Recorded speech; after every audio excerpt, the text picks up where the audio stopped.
everybody, my name is Mercy and welcome to my channel. Today I'm going to be doing a book haul. I have 30 books here. I went a bit crazy during quarantine. I do want to add that these 30 books are not the only books I've purchased. I have some more books coming, and I already have some books which are new, but I'm not going to be hauling them today because they're part of a series and I've bought the whole series. And I want to haul them when I have all of the books to show you. So I will be doing a second haul once I get some of my completed series in. Let's get started with the books that I do have. There's a lot here. I don't know where to start. Okay, I'll start with my two books that I did not buy online. I have Gregor and the Prophecy of Bane by Suzanne Collins, and I have The Rest of Us Just Live Here by Patrick Ness. The Gregor series is about a boy who falls down a kind of chute behind one of the dryers in his apartment building's laundry room with his younger sister Boots, and they fall into this place called the Underland, and there are humans down there. They're very pale because they live underneath the earth, and there are also animals just like on earth, but they're massive. So giant rats, giant bats, giant cockroaches all live in this underworld together. The person who founded the Underland, Sandwich, he left a whole lot of prophecies behind. He carved out a whole lot of prophecies in this room, and several of them are about Gregor. And so the books are Gregor going on these journeys to fulfill these prophecies to help the Underlanders. And then the other one is The Rest of Us Just Live Here by Patrick Ness. This was recommended to me by a friend, and apparently it is about these side characters essentially, and they live in a world where fiction exists, but none of them are the main characters. They're just trying to live their ordinary lives while a whole lot of crazy shenanigans is happening around them. You know, people fighting monsters and trying, you know, being all heroic, and they're just trying to live their normal lives. So I think it sounds really interesting.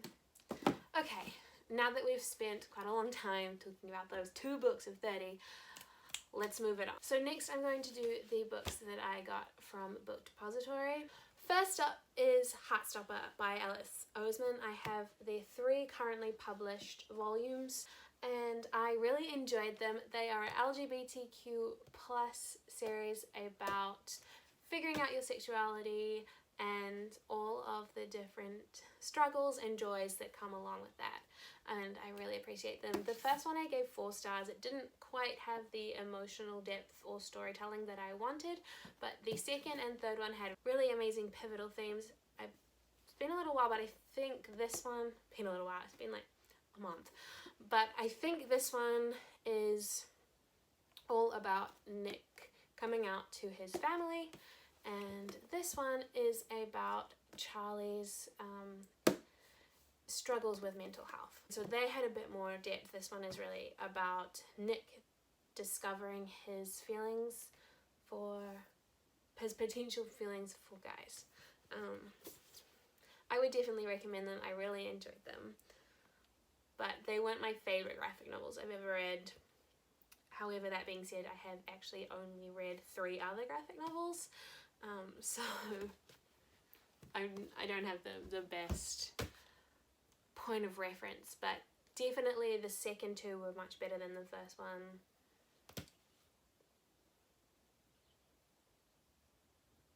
Yeah, okay, moving on. Next I have 3 sapphic romances. I have The Abyss Surrounds Us, which is about a woman who is a sea monster trainer, and she gets captured by a group of pirates, and they want her to help them train this sea monster. They've got this baby sea monster on board and they want her help, and I believe she and the captain of the ship get together. Next is Pages for You by Sylvia Brownrigg.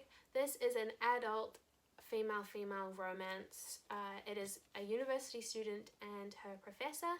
I'm not sure how they're gonna spin this. It's kind of taboo.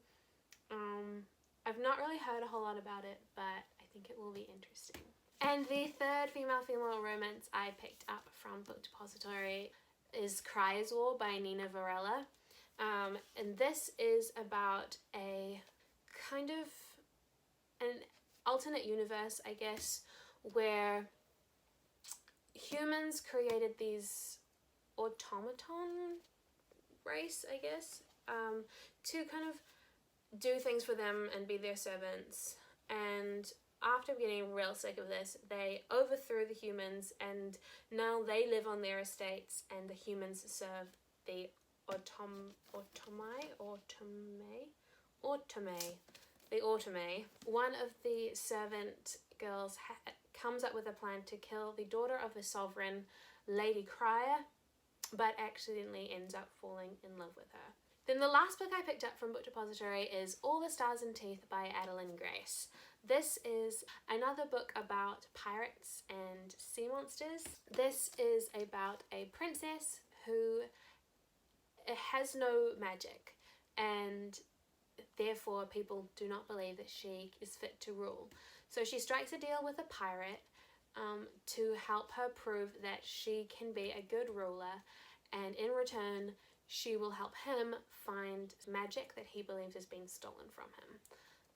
So it sounds really interesting. It's a pirate novel, and as you can see, and as you will see in a bit, I really love these. So now let's move on to books that I bought from Booktopia. I'm going to do standalones first, and then I will do series. SeaFire by Natalie Z. Parker. I was really drawn to this book because it is about strong female pirates who work together and have, like, it's a found friend kind of story, but with female pirates, and that sounded really interesting. This is about a group of female pirates who have lost everything to a ruthless warlord and his, I guess, army called Bullets. But one day the captain's sister is saved by one of these bullets, and she has to decide whether to kill him or keep him alive and use him to try and get to the warlord to bring him down once and for all. The next book is another kind of sea-related one. It doesn't take place on a ship or have anything to do with the voyage, but it is House of Salt and Sorrow by Erin A. Craig. This book has such a gorgeous cover. I love it so much. But essentially it is about a girl named Annalee. She lives in a house by the ocean, and her 4 sisters have died. And the story is about her trying to discover what happened to her sisters. She doesn't believe her sisters' deaths were accidents. She gets ghostly visions, and she decides to try and figure out what has caused her sisters' deaths. So I think that's all for the water-related ones. Now I have 4 standalone fantasy novels that I want to share with you. The first is Sky in the Deep by Adrienne Young. This is a Viking novel about 2 warring clans. These 2 clans fight all the time, and one day at one of these fights, the main character Aelin sees her brother fighting for the opposite side. Her brother, which she has thought was dead for the last 5 years. She runs to try and find him and gets captured by the other clan and sold into slavery. Her brother's adopted family buys her, and she has to learn to understand why her brother decided to live with this alternate clan instead of finding a way to escape and coming home to them. Oh my gosh, I've just forgotten the book. The next book is The Girl the Sea Gave Back by Adrienne Young. This is the companion novel to Sky in the Deep. It takes place in the same universe, but it follows a different character and a different clan than Aelin's story. I'm not sure when I'll get to this one, but I basically just bought it because I loved the title so much. The next book I have is An Enchantment of Ravens by Margaret Rogerson. This is a easy standalone fantasy novel. It is about a girl who is an artist, and she gets lots of commissions by fair folk because they cannot create art. Anything they create turns to ash, but they love art. So they commission her to make portraits of them. And one day she paints the portrait of the Fey prince, but she puts human emotions into his eyes. which is a massive no-no. And she gets taken by the prince to his realm in order to stand trial. That's pretty much all I know about this book. It's got a lovely shimmery cover, which I really like. It doesn't really show up very well on camera, but it is very beautiful. Then I have Serpent and the Dove by Shelby Martin. This was an impulse buy that I bought because it's been quite the talk of the town on BookTube. Some positive, some negative things, but from what I understand, it is about a witch and a witch hunter who are married, but I believe the witch hunter doesn't realize that his wife is a witch, and the story is about, I don't know, their marriage and her trying to hide it from him, and I don't really know. There's really no information on the back, and I'm happy to keep it that way. I have seen some positive and some negative reviews on it. I want to pick it up and see what my opinions are. And the last standalone fantasy that I have is King of Scars by Leigh Bardugo. I read the Grisha trilogy years ago. 2 years ago. I read the Grisha trilogy by Leigh Bardugo my first year of university. It's now my last year of university. And I enjoyed it for all intents and purposes. I don't remember that much about it. The main thing that drew me to it was the AU Russia representation. I'm a student of Russian language, so I really wanted to pick it up. It did confuse me when I first read it. It was a little bit too much direct Russian culture and language stuff in order to be like a completely fantasy world inspired by Russia, but also too little to be like it was obviously not actually Russia. So when I was reading it, the main thing that stood out to me was that I didn't quite really understand where it was set, whether it was in a completely other universe or whether it was meant to be set in like a really early or like a past or future Russia. So I remember finding that confusing. But here I am with King of Scars as a spin-off of the Grisha. I think it's in the future. It is about someone who wants to rebuild the Grisha army, and the Grisha are people with magical powers. So yeah, again, I don't know that much about it, but I'm excited to give it a try. I want to reread the Grisha trilogy before I go into this one, so this isn't currently on my TBR shelf because I think that'll probably be a little ways in the future, at least once I've finished studying. Maybe over the summer I will have time to fully go through and reread these. Okay, so there's not too many left. Let's keep moving. The next one is a fantasy novel, but it is a prequel to a series, and that is The Ballad of Songbirds and Snakes by Suzanne Collins. This is the prequel to the Hunger Games series. It follows President Snow and the early years of the Hunger Games and how they developed. I've read a lot of contrary reviews. Some people really enjoyed it. Some people really hated it. Some people thought that she handled the backstory of a villain really well. Other people just couldn't get behind the humanizing of a villainous character. So I think this will be a really interesting read. I love the Hunger Games. I loved Gregor.